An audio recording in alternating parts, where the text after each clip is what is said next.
சிறகடிக்க ஆசை சீரியலோட upcoming episode என்னன்னு பார்க்கலாம். முத்து வீட்லேயும் இல்லை, எங்கே போனாருன்னு தெரியல அப்படின்னு நினச்ச மீனா முத்துவை எல்லா இடத்துலையும் தேடுறாங்க. ஆனால் முத்து எங்கே போனாரு, ஏன் ஃபோனை எடுக்காமல் இருக்காருன்னு மீனாவுக்கு தெரியாததுனால என்ன செய்யனே தெரியாத மீனா கண் கலங்கி போயிருக்காங்க.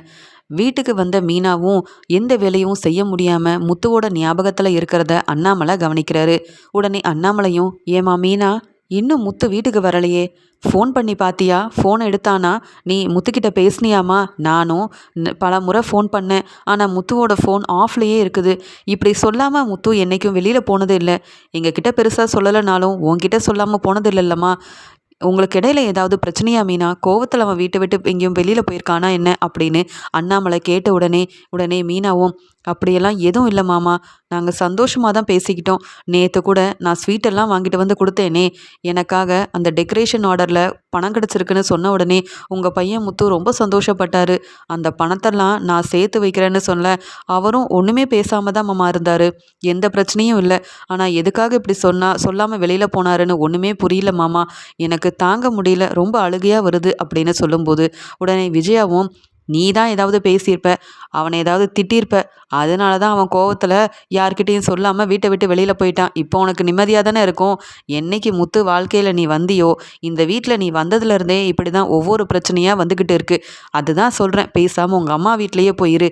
இங்கே இருந்து எங்களுக்கு பிரச்சனையை தான் நீ உண்டு பண்ணிகிட்டு இருக்க. பாருங்கள், முத்துவை வேற இப்போ காணும், எங்கே போனானும் தெரியல அப்படின்னு சொன்ன உடனே மனோஜும், அவன் வேற எங்கம்மா போயிருக்க போகிறான், நல்லா சம்பாதிச்சா இருக்கிற பணத்தை வீண் செலவு செய்கிறதுக்காக அவன் நல்லா ட்ரிங்க்ஸ் பண்ணுறதுக்காக எங்கேயாவது போயிருப்பான்.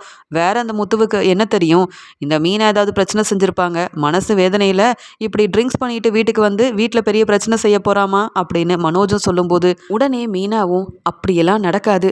இப்போ என் வீட்டுக்காரர் ட்ரிங்க்ஸ் பண்ணுறதே இல்லை மாமா, நீங்கள் தான் அப்படி செய்யக்கூடாதுன்னு சொல்லியிருக்கீங்கல்ல. அவர் பாட்டுக்கு வேலை செஞ்சு கொஞ்சம் கொஞ்சமாக உண்டியலில் பணத்தை சேர்த்து மாடியில் ரூம் கட்டணும் தான் நாங்கள் 2 பேரும் பேசிகிட்டு இருந்தோம். எங்களுக்கு இடையில எந்த பிரச்சனையும் இல்லை. என் வீட்டுக்காரர் நீங்கள் நினைக்கிற மாதிரிலாம் எதுவும் செஞ்சுட்டு வீட்டுக்கு வரமாட்டார். அவரால் எந்த பிரச்சனையும் வராது, எனக்கு அந்த நம்பிக்கை இருக்குது அப்படின்னு முத்துவுக்கு சப்போர்ட் பண்ணி பேசுகிறாங்க மீனா. ரொம்பவே அழுதுகிட்டு பேசிகிட்டு இருக்காங்க. முத்து எங்கெல்லாம் போவாரோ எல்லா இடத்துலையும் போய் முத்துவை பற்றி விசாரித்து தேடி பார்க்குறாங்க. முத்து எங்கே போனாருன்ற உண்மை தெரியாமல் இங்கே மீனாவோட தம்பி சத்யாவும் ரொம்பவே குழப்பத்தில் இருக்காங்க. அந்த சமயம் செல்வம் மீனாவுக்கு ஃபோன் பண்ணி, ஏமா மீனா, முத்து ஃபோன் பண்ணானாமா? இப்போ வரைக்கும் நாங்கள் ஃபோன் பண்ணும்போதெல்லாம் முத்துவோட ஃபோன் ஆஃப்லேயே இருக்குது.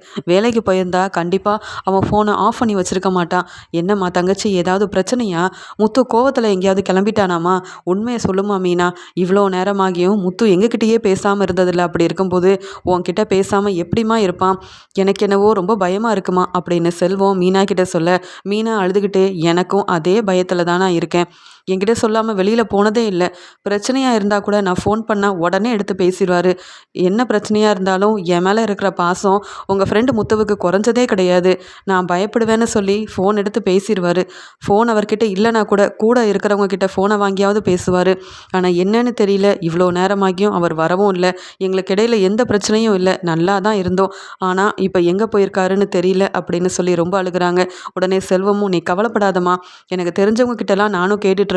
முத்துவை பார்த்தா கண்டிப்பாக நான் வீட்டுக்கு வர சொல்கிறேன். ஃபோன் பண்ணி முத்து எங்கே இருக்கான்னு தெரிஞ்சால் கூட உனக்கு நான் சொல்கிறேம்மா, நீ கவலைப்படாமல் இருமா அப்படின்னு செல்வம் பேசிட்டு ஃபோனை வைக்கிறாரு. இங்கே அண்ணாமலையும் முத்துவை நினச்சி ரொம்பவே மனசு வேதனையில் இருக்கார். என் பையன் சொல்லாமல் போக மாட்டான். நான் வேலைக்கு போகும்போது கூட பின்னாடியே வந்து எனக்கு துணையாக இருக்கணும்னு பார்த்த முத்து வீட்டுக்கு வரலையே, என் பையன் எங்கே போனான்னு தெரியல அப்படின்ற மாதிரி யோசிக்கிறாரு. இன்னொரு பக்கம் மீனாவும், எனக்கும் முத்துவுக்கு இடையில எந்த பிரச்சனையும் இல்லை, நான் எதுவும் தப்பாகவும் பேசலை, என்ன பிரச்சனைன்னு தெரியல, எங்கே போயிருக்காருன்னு தெரியலையே, என் வீட்டுக்காரர் இன்னும் வீட்டுக்கு வராமல் இருக்காருன்னு அவங்க ஒரு பக்கம் அழுதுட்ருக்காங்க. நான் ஏதாவது தப்பு செஞ்சுருந்தா கூட முத்து வீட்டுக்கு வந்த உடனே கண்டிப்பாக மன்னிப்பு கேட்கணும். அவர் இல்லாமல் எப்படி நான் இந்த வீட்டில் இருக்க முடியும் அப்படின்னு யோசனை பண்ணி அழுதுட்ருக்காங்க மீனா. இன்னொரு பக்கம் வீட்டுக்கு போன சத்யா இங்கே மீனா சொன்ன எல்லாத்தையுமே அவங்க அம்மா கிட்ட சொல்கிறாங்க. மீனாவோட அம்மா இதை கேட்ட உடனே, என்ன சொல்கிற சத்யா, மாப்பிள்ளை வீட்டுக்கு வரலையா? ஏன், ஏதாவது பிரச்சனையா? உங்கள் அக்கா ஏதாவது சொன்னாலா? ஏண்டா அங்கே இங்கேன்னு போய் தேடி இருக்கீங்களே, என்கிட்ட ஏதாவது சொல்லியிருக்கலாம்ல சொல்ல. அம்மா, இதை பற்றி நீ பெருசாக நினைக்கக்கூடாதுன்னு அக்கா இதெல்லாம் உங்ககிட்ட சொல்ல வேண்டான்னு தான் சொன்னாங்க. ஆனாலும் நான் இவ்வளோ நேரம் கழித்து வீட்டுக்கு வந்தால் என்னை திட்டுவீங்க, நான் மீனா அக்கா கூட மாமாவை தேடி தான் போனேன்னு சொன்னாதானமா என்ன நம்புவீங்க? இல்லை மறுபடியும் சிட்டி கூட எங்கேயாவது வேலைக்கு போயிட்டியா, சிட்டி கூட சேர்ந்துட்டியான்னு கேள்வி கேட்பீங்க. அதனால தான் நான் உண்மையை சொல்ல வேண்டியதாக போயிடுச்சுன்னு சத்யா மீனாவோட அம்மா கிட்ட நடந்த எல்லாத்தையுமே சொன்னதை கேட்டு ரொம்பவே பதட்டமாக மீனாவோட அம்மாவும், மாப்பிள்ளை இப்படி சொல்லாமல் வெளியில் எங்கேயும் போக மாட்டாங்களே, அந்த வீட்டிலையே மாப்பிள்ளை மட்டும்தான் இங்கே மீனாவுக்கு ரொம்ப துணையாக இருந்தாங்க, அதுலேயும் மாப்பிள்ளை வேற இப்படி சொல்லாமல் போயிருக்காருன்னா எதுவும் பிரச்சனையான்னு தெரியல. கண்டிப்பாக வெளியில் போனால் மீனாவுக்கு ஃபோன் பண்ணாமல் இருக்க மாட்டார் நம்ம மாப்பிள்ளை. எங்கே போனாரோ என்ன ஆச்சோ தெரியலையே, மீனா இப்போ எந்த நிலமையில இருப்பான்னு கூட தெரியல அப்படின்னு ரொம்ப பதட்டத்தில் மீனாவுக்கு ஃபோன் பண்ணுறாங்க மீனாவோட அம்மா. இங்கே மீனா முத்துவுக்காக காத்துட்டு இருந்ததுனால அவங்க அம்மா ஃபோன் பண்ணதை எடுத்துட்டு இங்கே கேட்குறாங்க, அம்மா என்னம்மா இப்போ ஃபோன் பண்ணியிருக்கேன்னு கேட்க, என்ன மீனா மாப்பிள்ளை வீட்டுக்கு வரலையா, முத்து மாப்பிள்ளை அப்படி எங்கே தான் போனார், ஏதாவது அவர் வீட்டுக்கு வந்துட்டாரா, இல்லை அவரை பற்றி ஏதாவது தெரிஞ்சுதான்னு கேட்க, அம்மா இல்லைம்மா ஃபோனையும் எடுக்க மாட்டேங்கிறாரு, ஃபோன் ஆஃப்லேயே இருக்குமா, எங்கே போயிருக்காரு என்ன ஆச்சுன்னு தெரியல, ஆனால் இப்போ வரைக்கும் வீட்டுக்கு வரல, எனக்கு என்ன பண்ணனே தெரியலம்மா, இவ்வளோ நேரம் சத்யாவை கூப்பிட்டுட்டு தெரிஞ்ச இடத்துக்கெல்லாம் போயிட்டு வந்தேன், ஆனால் என்னால் எதுவுமே வேலை கூட செய்ய முடியாமல் அவருடைய ஞாபகமாகவே இருக்குது, அவருக்கு ஏதாவது ஆயிருக்குமாம்மா, ரொம்ப பயமாக இருக்குது, இங்கே முத்துவுக்கு மட்டும் ஏதாவது ஆயிருந்ததுன்னா என்னால் தாங்கிக்கவே முடியாது அப்படின்னு மீனா ரொம்ப அழுகுறாங்க.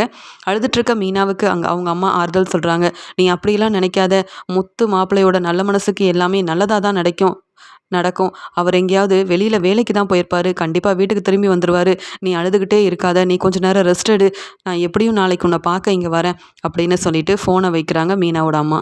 அடுத்த நாள் காலையில் மீனா எந்த வேலையும் செய்யாமல் இங்கே முத்து வீட்டுக்கு வரலையேன்னு எதிர்பார்த்து அழுதுட்ருக்காங்க. இதை பார்த்த விஜயாவும், மீனா என்ன இவ்வளோ நேரம் ஆகியும் நீ சமைக்கலையா என்ன, வீட்டு வேலையை பார்க்காம அப்படி எதை பற்றி யோசிக்கிறேன்னு கேட்க, அத்தை உங்களுக்கு தான் உங்கள் பையன் மேலே கொஞ்சம் கூட அக்கறை இல்லை, ஆனால் என் வீட்டுக்காரர் வீட்டுக்கு வரலன்னு எனக்கு எதுவுமே தோணாதா, இதெல்லாம் மறந்துட்டு நான் உங்களுக்காக வீட்டு வேலை எல்லாத்தையுமே செஞ்சு வைக்கணுமா, அப்படி என்னால் முடியாது அத்தை, உங்கள் பையன் இவ்வளோ நேரமாகியும் வீட்டுக்கு வரல, இங்கே உங்கள் பையன் முத்து வீட்டுக்கு வந்தால் தான் நான் வீட்டு வேலையை செய்வேன், அவர் எங்கே போனாரோ என்ன ஆச்சோன்னு பயந்துட்டுருக்கேன், ஆனால் நீங்கள் என்னடானா அதை பற்றிலாம் யோசிக்காமல் உங்களுக்கு எப்பயும் சமைச்சு கொடுக்குற ஒரு ஆளாக தான் என்னை பார்க்குறீங்க, நான் எதை பற்றி யோசிக்கிறேன்னு கூட உங்களுக்கு கொஞ்சம் கூட தோணவே இல்லைல்ல, உங்கள் பையன் மனோஜ் இப்படி எங்கேயாவது போயிட்டு வீட்டுக்கு வரலனா இதே மாதிரி தான் நீங்கள் சாப்பாடு இல்லைன்னு சொல்லி யோசிப்பீங்களா, இல்லை சாப்பாடு தான் வேணும்னு நினைப்பீங்களா, உங்கள் பையனுக்கு பற்றி யோசிப்பீங்க, ஆனால் முத்து மேலே உங்களுக்கு கொஞ்சம் கூட பாசமே இல்லாததுனால அவர் வீட்டுக்கு வராதது கூட உங்களுக்கு பெருசாக தெரியல, ஆனால் நான் உங்களை மாதிரி இருக்க முடியாதுல்ல, உங்கள் பையன் வீட்டுக்கு வரல, இவ்வளோ நேரமாகியும் நானும் சாப்பிடலை, அவருக்கு என்ன ஆச்சோ தெரியலன்னு பயத்தில் இருக்கேன், ஆனால் உங்கள் எல்லாருக்கும் சமைச்சு கொடுத்துட்டு இவ்வளோ மனசு வேதனைப்பட்டாலும் அப்படியே நான் இருக்கணும்னு நினைக்கிறீங்க, என்னால் முடியாது, வேணும்னா சமைச்சு சாப்பிடுங்க, உங்கள் பையன் வீட்டுக்கு வந்ததுக்கப்புறமா வீட்டு வேலையெல்லாம் நான் பார்த்துக்கிறேன், அது வரைக்கும் என்கிட்ட எதையும் கேட்காதீங்க அப்படின்னு விஜயாவை திட்டி அனுப்பிட்டு அவங்க பாட்டுக்கு மீனா மற்ற வேலையை பார்த்துட்ருக்காங்க.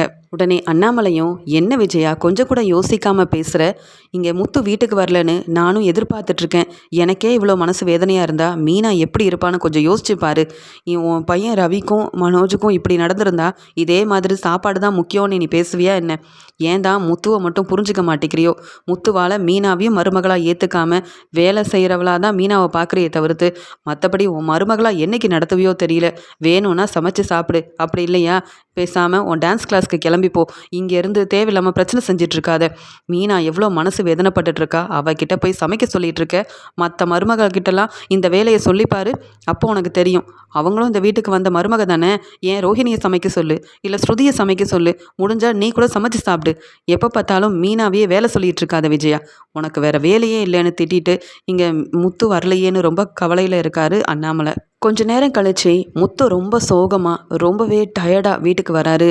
இங்கே மீனா முத்துவை பார்த்த உடனே, என்னங்க ஆச்சு, ஏங்க நீங்கள் ஒரு நாள் முழுக்க வீட்டுக்கே வரலை, எங்கெங்க போனீங்கன்னு பதட்டமாக அழுதுகிட்டே முத்துவோட கையை பிடிச்சிக்கிட்டு, என்னை மன்னிச்சிருங்கங்க, நான் ஏதோ தப்பு பண்ணியிருக்கேன் போல், அந்த மனசு வேதனையில் தான் என்கிட்ட கூட சொல்லாமல் நீங்கள் வெளியில் கிளம்பி போயிட்டீங்களா, உங்களுக்கு என்னங்க பிரச்சனை, என் மேலே தான் தப்பு இருக்குன்னா என்னை மன்னிச்சிடுங்க, ஆனால் இப்படி என்னை விட்டு எங்கேயும் போயிடாதீங்க அப்படின்னு முத்துவை பார்த்த உடனே மீனா ரொம்ப அழுக ஆரம்பிக்கிறாங்க. உடனே அண்ணாமலையும், என்ன முத்து எத்தனை முறை ஃபோன் பண்ணோம், ஃபோன் எடுத்து எங்கே இருக்கனாவது சொல்லியிருக்கலாம்ல, பாரு மீனா நீ இல்லைன்னு சொல்லி நேத்தெல்லாம் சாப்பிடாம இவ்வளோ நேரம் ஆகியும் நீ வரலையேன்னு எதிர்பார்த்துட்டு இருந்தா, அழுதுகிட்டே இருந்தா மீனா, இப்படிலாம் நடக்கணும்னு நீ யோசிச்சியா என்ன, ஆமாம் எங்கே தான் போயிட்டு வர அப்படின்னு சொல்லி கேட்க, உடனே மனோஜும், அதான் சொன்னேனே இவனுக்கு வேற என்ன வேலை தெரியும், சவாரிக்கு போயிருப்பான், பணம் கிடச்சிருக்கும், நல்லா ட்ரிங்க்ஸ் பண்ணியிருப்பான், வீட்டுக்கு போனால் மீனாவால் பிரச்சனை வருமேன்னு அவன் ஃப்ரெண்டு கூட தங்கிட்டு காலையில் வரான் போல அப்படின்னு சொல்லும்போது, உடனே முத்துவும், இல்லைப்பா நான் ஒரு பெரிய வேலைக்காக போயிருந்தேன். ஏன்னா வீட்டில் நானும் சம்பாதிக்கிறேன்னு எல்லாத்துக்கும் தெரியணும்ல. நான் ஏதோ இத்தனை நாள் வேலைக்கு போகிறேன், கிடைச்சதை சம்பாதிக்கிறேன், அது போதும்னு நினச்சேன். ஆனால் அதெல்லாம் சரிப்பட்டு வராதுன்னு எனக்கு மீனா நல்லாவே புரிய வச்சுட்டா. என்ன மீனா பார்க்குற, நேற்று நீ சொன்னியே டெக்கரேஷன் ஆர்டரில் உங்களை விட நான் தான் இப்போ வர வர அதிகமாக சம்பாதிக்க ஆரம்பிக்கிறேன்னு. அப்போ தான் நான் புரிஞ்சுக்கிட்டேன், நானும் சம்பாதிக்கணும். இப்படி நீ சொன்னல, உன்னை விட அதிகமாக சம்பாதிச்சு காட்டணும் அப்படின்ற ஒரே எண்ணத்தில் தான் நான் வெளியில் வேலைக்கு போனேன். எனக்கு கிடைச்ச எல்லா வேலையும் செஞ்சேன். இன்றைக்கி நான் உன்னை விட அதிகமாக சம்பாதிச்சு பணத்தை எடுத்துகிட்டு வந்திருக்கேன். அதுக்காக நீ என்னை விட கம்மியாக சம்பாதிக்கணுன்ற எண்ணம் இல்லை அப்படின்னு சொல்லிட்டு, நான் நிறைய சம்பாதிக்கணும், இப்படியே இருந்தால் சரிப்பட்டு வராது அப்படின்னு மாடியில் ரூம் கெட்ட நீ பணத்தை சேர்த்து வைக்கும்போது நான் பணம் சேர்க்காம இருந்தால் சரியா இருக்காது மீனா. நீ என்னை மதிக்கணும், வீட்டில் உள்ளவங்க எல்லாரும் என்னை மதிக்கணும்னா நானும் மற்றவங்க மாதிரியே அதிகமாக சம்பாதிக்கணும்.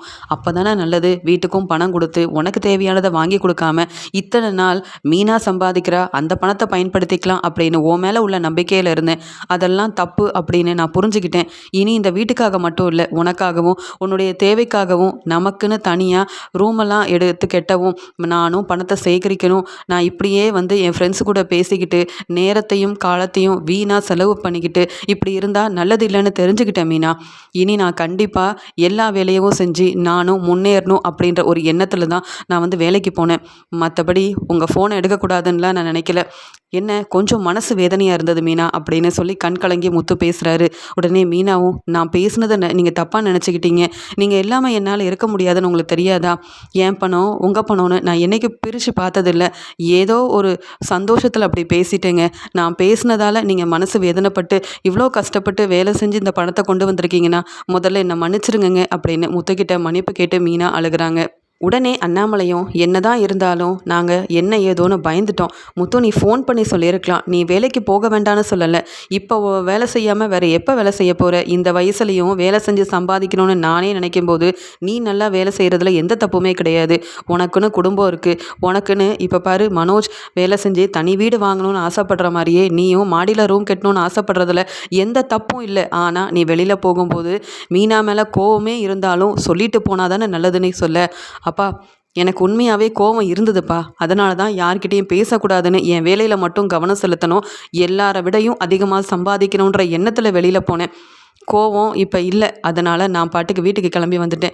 என்னதான் இருந்தாலும் மீனாவை பார்க்காம என்னால் இருக்க முடியாது.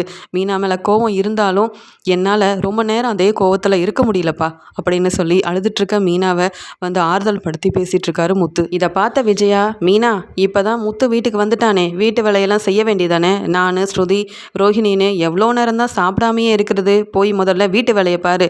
என்ன முத்து என்ன சின்ன பிள்ளையா?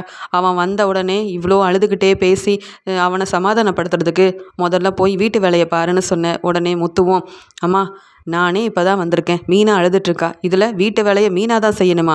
ஏன் உங்கள் 2 மருமகளும் எதுவும் செய்ய மாட்டாங்களா? அவங்களுக்கு தேவையான வேலையை அவங்கள செய்ய சொல்லுங்கள்.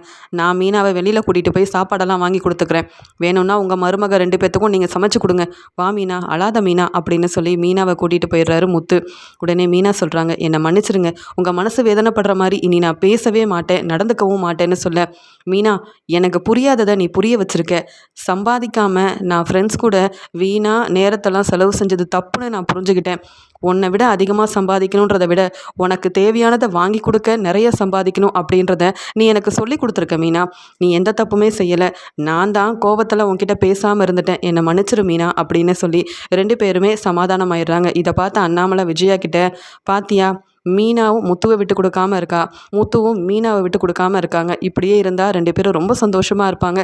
இப்படி இருக்கணும், வீட்டில் உள்ள எல்லாரும் இதே வீட்டில் ஒத்துமையாக இருக்கணும் தான் நான் நினைக்கிறேன். ஆனால் விஜயா, உனக்கு பணம் தான் முக்கியம். மனோஜ் பெரிய வீடு வாங்கின உடனே அந்த வீட்டுக்கு போயிடணும் நீ ஆசைப்படுவ. ஆனால் மீனாவும் முத்துவும் எப்பயுமே ஒத்துமையாக இந்த வீட்டில் தான் இருப்பாங்க, பார்த்துக்கிட்டே இரு. அவங்க 2 பேரும் சீக்கிரமாகவே மனோஜை விட அதிகமாக சம்பாதிச்சு அவங்க இந்த மாடியில் ரூமெல்லாம் கட்டி இந்த வீட்டில் சந்தோஷமாக இருக்க போகிறதே மீனாவும் முத்துவும் தான் அப்படின்னு அண்ணாமலை மீனா முத்து சந்தோஷமாக இருக்கிறத பார்த்துட்டு அண்ணாமலையும் இவ்வளோ நேரம் வருத்தமாக மனசு வேதனைப்பட்டுட்டு இருந்த அண்ணாமலையும் ரொம்ப சந்தோஷப்படுறாரு. இன்னொரு பக்கம் மீனா முத்துக்கிட்ட பேசிகிட்டு இருக்கும்போது, நீங்கள் வீட்டுக்கு வரலன்னு தெரிஞ்சுக்கிட்டு நான் எங்கெல்லாம் போய் தேடினேன் தெரியுமா? நீங்கள் எங்கெல்லாம் போவீங்களோ பாட்டி தாத்தா கிட்ட கூட போய் கேட்டேன். நீங்கள் வரலன்னு தெரிஞ்சுக்கிட்டு எங்கே போனீங்கன்னு தெரியாமல் இங்கே நான் ரொம்பவே அழுதுட்டேன். எங்கள் அம்மாவுக்கும் இந்த விஷயம் தெரிஞ்சு என்கிட்ட ஃபோன் பண்ணி கேட்டாங்க. ரொம்பவே மனசு வேதனைப்பட்டாங்க. இன்னொரு முறை என் மேலே உள்ள கோவத்தில் இப்படி யார்கிட்டேயும் சொல்லாமல் மட்டும் வெளியில் போகாதீங்க. என்னால் தாங்கிக்கவே முடியல. எப்பயுமே நீங்கள் என் கூடயே துணையாக இருக்கணுங்க.